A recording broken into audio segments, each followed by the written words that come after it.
महीनों के दौरान यह स्पष्ट संकेत दिया है कि वह आत्मनिर्भर भारत के लक्ष्य की ओर बढ़ने की दिशा में सक्षम है।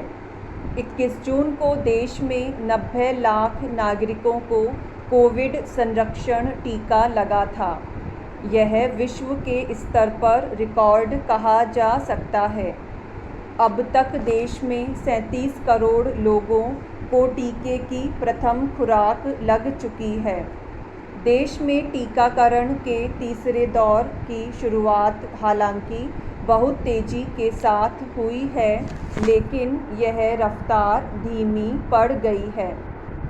सरकार ने हालांकि 31 दिसंबर 2021 तक देश के सभी वयस्क नागरिकों के टीकाकरण का लक्ष्य भी रखा है, लेकिन यह रफ्तार गत 2 सप्ताहों के दौरान कुछ धीमा अवश्य पड़ गई है और टीकाकरण दैनिक स्तर पर घटकर 30 लाख के आसपास आ गया है।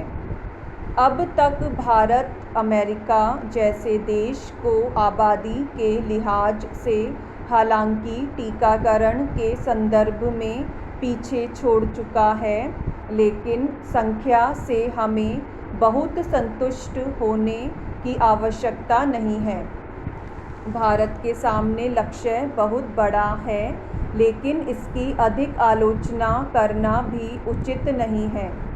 भारत एक सामान्य विकासशील देश है तथा उसकी बसावट बहुत सामान्य नहीं है।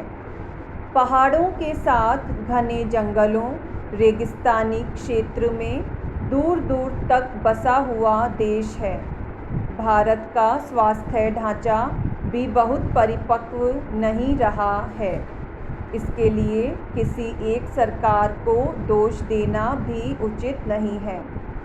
देश की जनता 70 वर्ष से अपूर्ण व कमज़ोर स्वास्थ्य ढांचे को सहन कर रही है। स्वास्थ्य पर अनेक विकासशील देश अपने सकल घरेलू उत्पाद का 3 से 4% तक खर्च करते रहे हैं। भारत के संदर्भ में यह राशि 1% से कुछ अधिक तक ही सीमित है।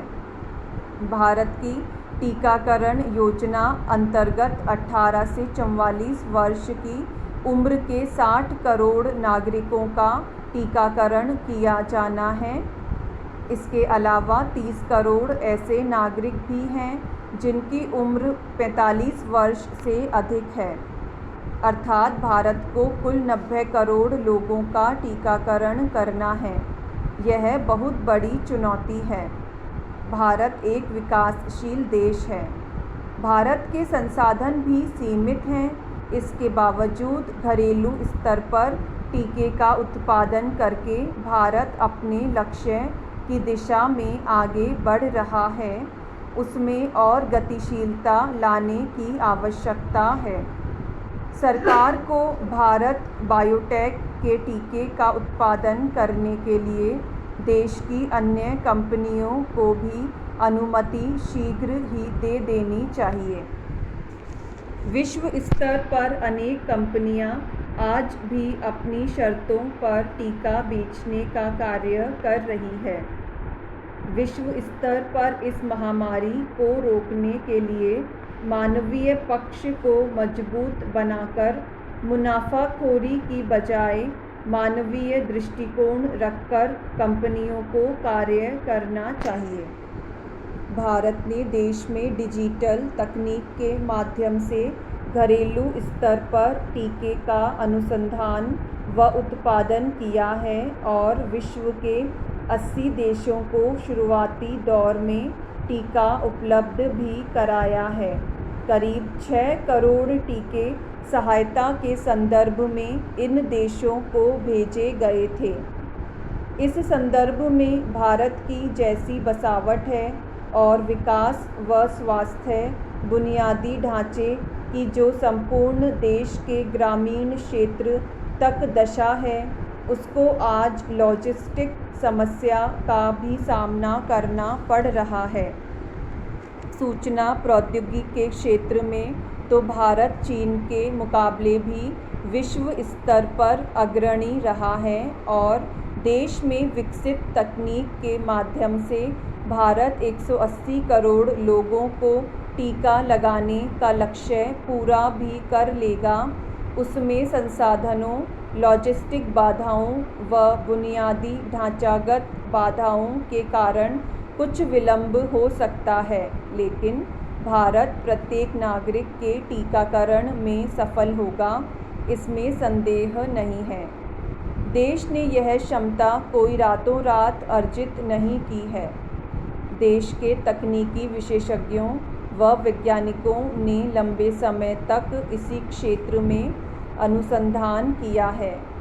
वर्ष 2009 के दौरान ही राष्ट्रीय स्तर पर इसका बीजारोपण हो गया, जब इन्फोसिस के प्रवर्तक नंदन नीलेकनी को संपूर्ण देश के स्तर पर 12 शब्दों के यूनिक आधार कार्ड के सृजन की जिम्मेदारी सौंपी गई थी।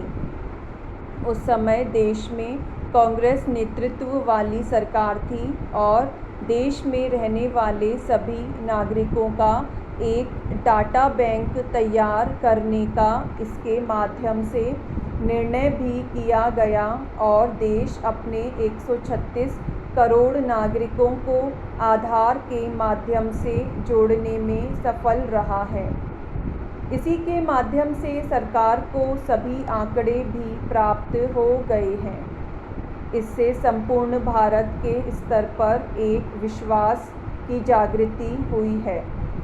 देश के 24 करोड़ नागरिकों को शीघ्र ही सार्वजनिक वितरण प्रणाली से भी जोड़ दिया गया। उसके पश्चात वर्तमान भारत सरकार ने भी आधार परियोजना पर तेजी से कार्य किया है और जीवन के अनेक क्षेत्रों में आधार का उपयोग शुरू कर दिया है। आधार के माध्यम से ही देश में यूनिफाइड पेमेंट इंटरफेस (UPI) की शुरुआत हो गई। इस प्रणाली के माध्यम से बिना लागत के बैंक भुगतान की प्रक्रिया भी तेज हो गई और आज इसका देश में बहुत ही तेजी के साथ विकास भी हो रहा है। फैलाव व विस्तार भी हो रहा है। UPI से जुड़े बैंक सौदों की संख्या प्रतिमाह बढ़कर 300 करोड़ हो गई है।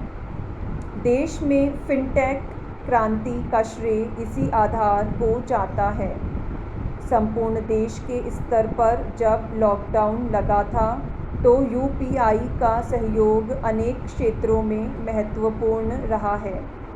इलेक्ट्रॉनिक KYC के साथ साथ प्रत्यक्ष लाभ हस्तांतरण में भी इसकी अहम भूमिका रही है।